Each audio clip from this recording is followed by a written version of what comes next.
In order to factor the trinomial, the first thing I always need to do is look and see if there's a greatest common factor that I can factor out of the trinomial, either a leading negative or a number or a term that I could divide evenly out of all of this. And there's not, so I'm going to go ahead and fill in my A, my B, and my C. And the reason I'm doing that is I need to fill in all 4 boxes. I only have 3 terms. So let's go ahead and figure out our A is always our coefficient to the x squared. Our B is always the coefficient to x.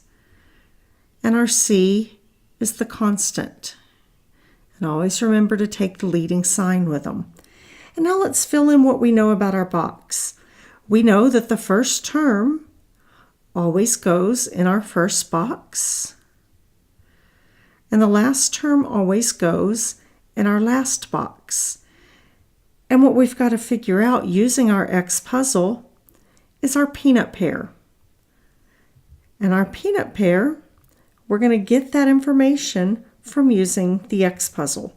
So the way the X puzzle works is it's A times C on top and B on bottom. So 3 times -8 is -24. And on bottom, I have my 10. That was supposed to say a B down there.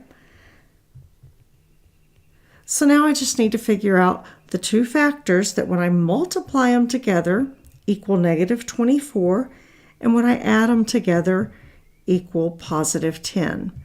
So 12 times 2, if I do 12 times -2, that would give me -24 multiplied and +10. So those are my 2 factors. So I'm going to go ahead and put them in here, 12x and -2x.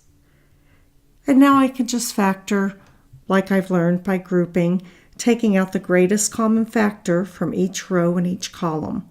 So I'm going to go ahead and start right here on this first row, and I can see that I've got a 3 and an x that I can take out of both sides. So 3x. And then my bottom row, I have a leading negative, so I take out my negative, and then I've got a 2 I can take out. Now I'm going to do my right column. On my right column, my leading edge is positive, so I'm going to take out a positive. It looks like I can take out a 4 out of both of these, but there's not an x in both of them, so just a 4. And then my left column, can't do anything with the numbers, so the best I can do is take out my x. So my answer to this is x plus 4 and 3x minus 2.